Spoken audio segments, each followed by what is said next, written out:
नमस्कार, कशिश न्यूज में आपका स्वागत है। मैं हूं अनुराग। हम आपको 7वें चरण की शिक्षक बहाली को लेकर लगातार खबरें दे रहे हैं। आज भी खबर देंगे, आज भी आपको बहुत सारी बातें बताएंगे। लेकिन पहले बता दें कि हमने आपको क्या क्या बताया था, ये भी जानकारी दिला दें, याद दिला दें। दरअसल हमने आपको बताया कि अब जो 7वें चरण की शिक्षक बहाली होगी, उसके पहले सरकार ने, शिक्षा विभाग ने एक नया दस्तावेज तैयार किया है, नई नियमावली तैयार की है, जिस पर फिलहाल मुहर लगना बाकी है।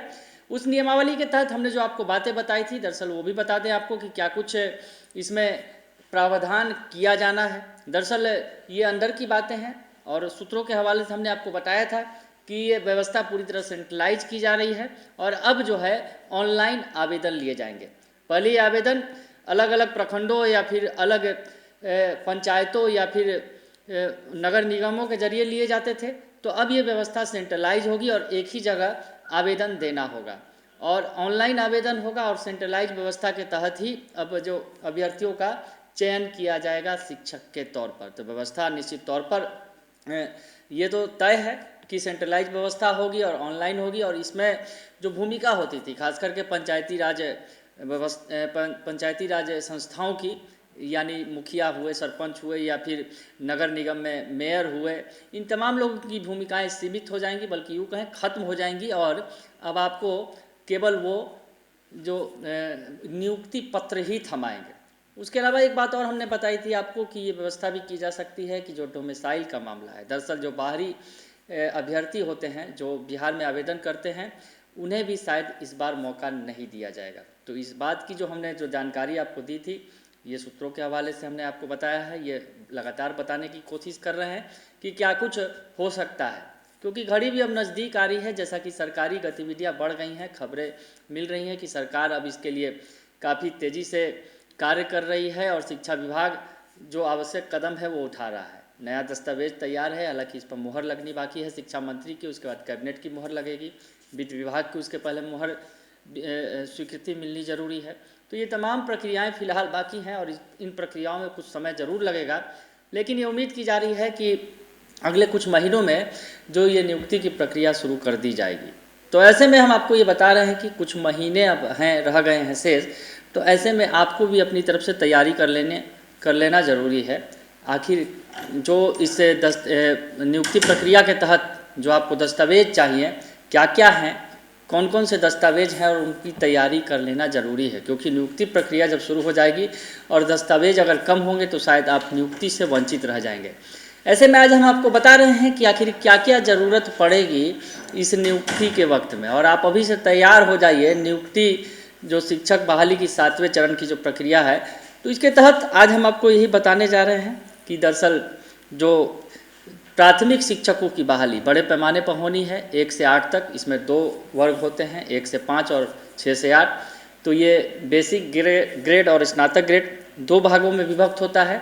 ये जो प्राथमिक विद्यालय होता है, तो प्राथमिक शिक्षकों की नियुक्ति सबसे ज़्यादा होनी है। हालांकि ये पहले माध्यमिक और उच्च माध्यमिक शिक्षकों की बहाली के बाद ये प्रक्रिया होगी।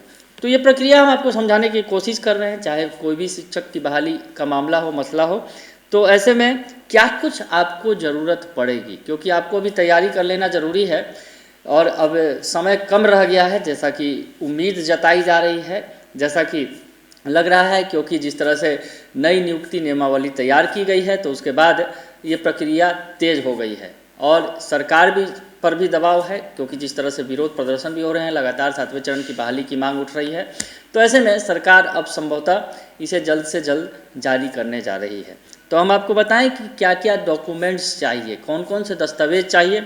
तो इसके लिए 5 तरह के दस्तावेज जो होते हैं, शैक्षणिक, प्रशैक्षणिक, पात्रता, आरक्षण और दस्तावेज जो अन्य होते हैं। यानी शैक्षणिक दस्तावेज जो आपने इंटर, मैट्रिक और ग्रेजुएशन की परीक्षा पास की है उसके दस्तावेज चाहिए। प्रशैक्षणिक यानी जो आपने डिग्री ली है, जो अलग से जो इस में महारत हासिल की है, यानी जो एजुकेशन की डिग्री होती है वो हो गया। पात्रता संबंधी जो होते हैं, ये तमाम जो दस्तावेज के बारे में हम आपको बताएं कि कैसे कैसे आपको तैयारी करनी होगी।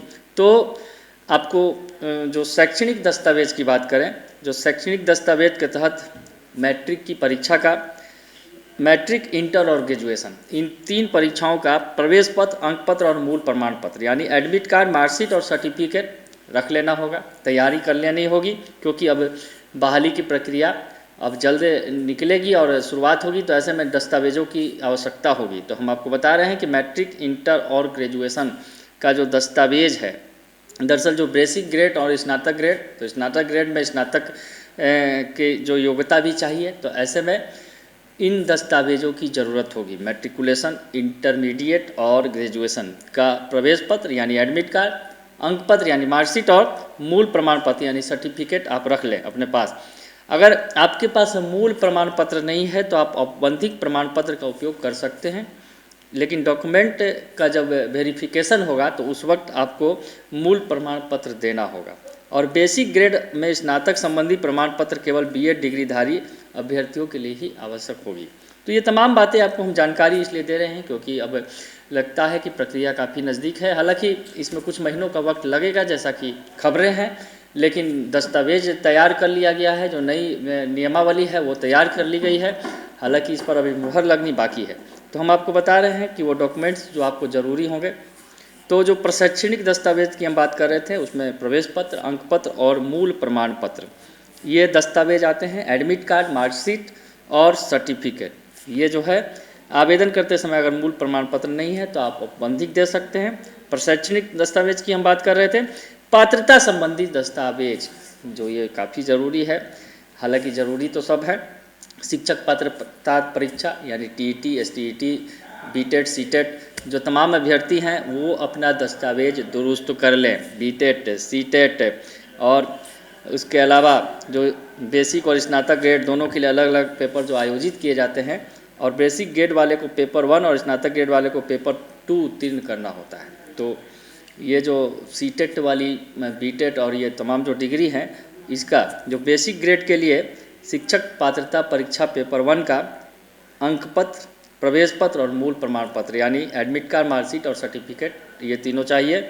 उसके अलावा जो स्नातक ग्रेड वाले हैं उन्हें शिक्षक पात्रता परीक्षा जो पेपर 2 जिन्होंने दिया है उन्हें प्रवेश पत्र, अंक पत्र और मूल प्रमाण पत्र, एडमिट कार्ड, मार्कशीट और सर्टिफिकेट की ज़रूरत पड़ेगी। और अब बात आरक्षण के संबंधी दस्तावेज, जो रिजर्वेशन वाली बात है, जिन्हें रिजर्वेशन का लाभ लेना है उन्हें वो रिजर्वेशन के संबंधित जो दस्तावेज है जो हम बता रहे हैं आपको कि इन दस्तावेजों की ज़रूरत पड़ेगी, जिसमें निवास प्रमाण पत्र, जाति प्रमाण पत्र, ईडब्ल्यूएस प्रमाण पत्र और दिव्यांगता प्रमाण पत्र है। जो आरक्षण संबंधी दस्तावेज हैं इनकी आवश्यकता होगी, तो ये दस्तावेज भी आप दुरुस्त कर लें जिसका लाभ आपको लेना है। अगर आपको आरक्षण संबंधी लाभ लेना है तो इन दस्तावेजों की आवश्यकता पड़ेगी, आपको बताएं।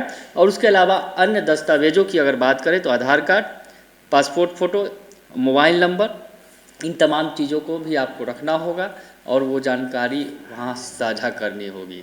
तो तैयारी कर लें आप, क्योंकि शिक्षक बहाली का जो 7वां चरण है, जिसकी फ़िलहाल संभावना दिख रही है बहुत जल्दी ही इसके लिए नोटिफिकेशन जारी किया जाएगा। हालांकि अभी जो प्रक्रियाएं हैं वो चल रही हैं। सरकारी प्रक्रिया जो होती है, प्रक्रिया पूरी करने के बाद ये नोटिफिकेशन जारी किया जाएगा। तो ये काफ़ी महत्वपूर्ण वक्त है, क्योंकि जो शिक्षक बनना चाहते हैं, जिन्होंने सीटेट, बीटेट पास किया है, तो उन लोगों के लिए ये महत्वपूर्ण वक्त है, क्योंकि शिक्षकों की बड़े पैमाने पर बहाली होगी। लगभग 2 लाख से भी ज़्यादा शिक्षकों की बहाली होनी है। ऐसे में ये महत्वपूर्ण मौका है, इस महत्वपूर्ण मौके को हाथ से जाने नहीं देना है। तो आज हम आपको ये बता रहे थे कि क्या कुछ दस्तावेज की ज़रूरत होगी। फिर आपसे मिलेंगे और फिर कुछ महत्वपूर्ण जानकारी आपसे साझा करेंगे, क्योंकि 7वें चरण की शिक्षक बहाली की प्रक्रिया अब लगभग करीब आ चुकी है। बने रहिए कशिश न्यूज़ के साथ, तमाम खबरों से आपको अपडेट रखेंगे। फिलहाल के लिए इतना ही, धन्यवाद।